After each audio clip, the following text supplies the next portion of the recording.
जय माता दी भक्तों। आज हम बात करेंगे नवरात्रि के प्रथम दिन कलश स्थापना किस तरीके से करनी चाहिए, कैसे होती हैं, ये सारी जानकारियाँ आज मैं आपको इस वीडियो के माध्यम से देने जा रही हूँ।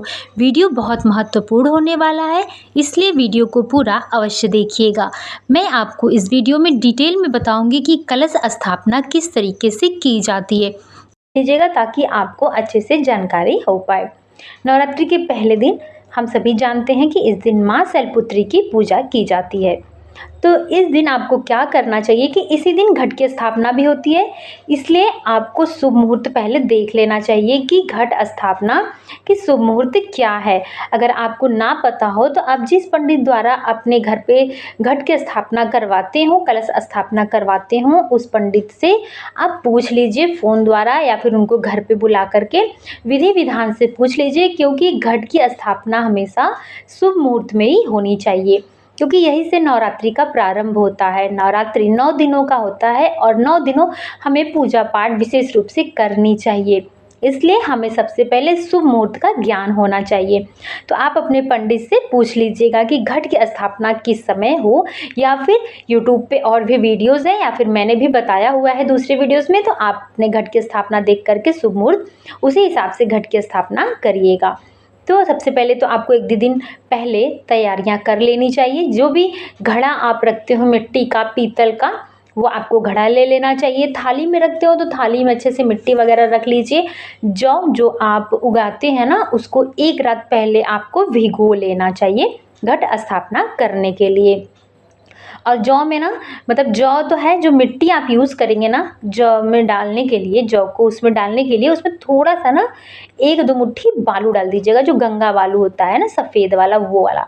उससे क्या होता है, अगर घर में आपके कीड़े होंगे, चूहे होंगे, काकरोच वगैरह होगा ना, तो वो उस कलश के पास नहीं जाएगा, क्योंकि वो ज़्यादा से ज़्यादा सब जाते हैं ना मिट्टी खाने, तो मिट्टी में कुरकुरापन आ जाएगा ना, तो उनका दांत किरकिराता है, ऐसे सब बोलते हैं।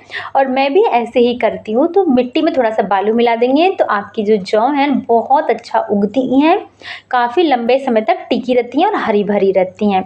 तो ये तो हो गई जौ की तैयारियाँ। और कलश स्थापना के लिए चुनरी, नारियल, उसमें लौंग, इलायची डाला जाता है, धार डाला जाता है ना, धार पंचमेल आता है, वो आप दुकान पे बोलेंगे तो आपको मिल जाएगा।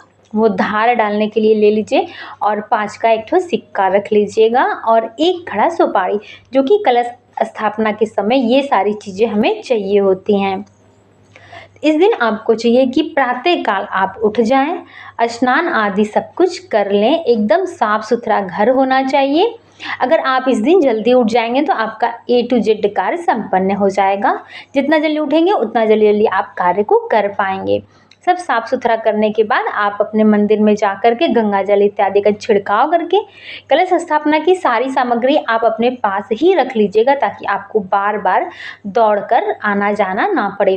अगर पंडित जी से करवाते हो तो बाकी तो पंडित जी आपको समझा देंगे, अगर आप खुद से करते हो तो वो भी अति उत्तम है। आप सारी सामग्री अपने पास रख करके फिर आराम से बैठ करके कलश स्थापना करिए। तो कलश स्थापना करने के लिए आपको क्या करना होता है, सबसे पहले आप अगर मिट्टी का कलश लेते हैं तो उत्तम है, या फिर आप पीतल वाला जो कलश आता है वो भी ले सकते हैं, तो उसको ले लीजिए। उसमें आप पहले स्वास्तिक बना लीजिए। स्वास्तिक बनाने के लिए सबसे पहले आपको क्या करना होता है, थोड़ा सा देसी घी से स्वास्तिक बनाएंगे, उसके बाद आप उस पर सिंदूर और रोली लगा देंगे। स्वास्तिक बनाइए, उसके बाद उसमें कलश में कलावा बांधिए, फिर उसमें आप जल भरेंगे। जल भरकर उसमें आप 1 लौंग, 1 इलायची, 1 खड़ी सुपारी और 1 का सिक्का डालेंगे और थोड़े से अक्षत डाल देंगे, उसमें खड़ा चावल के दाने डाल देंगे। ये हो गई हमारी कलश। उसके बाद अब नारियल जो है उसमें आप कलावा बांधेंगे, रक्षा सूत्र जो होता है वो बांधेंगे, उसके बाद आप थोड़ा सा रोरी लगाएंगे। उसके बाद आपको क्या करना है कि जहाँ भी आप कलश स्थापना करने जा रहे हैं, चाहे थाली में हो या फिर नीचे ज़मीन पे, आप सबसे पहले वहाँ पर हल्दी से स्वास्तिक बनाएंगे। उसके बाद मिट्टी का अच्छे से वहाँ पर गोलाई में ऐसे मिट्टी लगा देंगे, जिसमें आपको जौ डालना है। मिट्टी लगाने के बाद थोड़ा सा उसमें आप बालू डाल दीजिएगा। अगर आप पहले से बालू मिलाए हैं तो कोई बात नहीं है। उसके बाद आपको इसमें जौ डाल देना है। उसके बाद आपको उस मिट्टी के ऊपर भी थोड़ा सा ये लाल वाला जो रोरी होता है ना, उससे स्वास्तिक या ओम ऐसे आप कुछ भी बना दीजिए। उसके बाद आपको उसके ऊपर भगवान का नाम लेते हुए, देवी माँ को याद करते हुए कलश रखना है। उसके बाद आपको आम का टल्लो चाहिए होगा, आम का टल्लो लेकर के आप उसके ऊपर वो रखिए, उसके ऊपर आपको नारियल रखना है, फिर नारियल को चुंदरी से ढक देना है। देखिए हमारे यहाँ तो इसी तरीके से होता है, हमारे यहाँ पंडित जी करवाते हैं तो इसी तरीके से करवाते हैं कलश स्थापना, वही मैं आपको बता रही हूँ।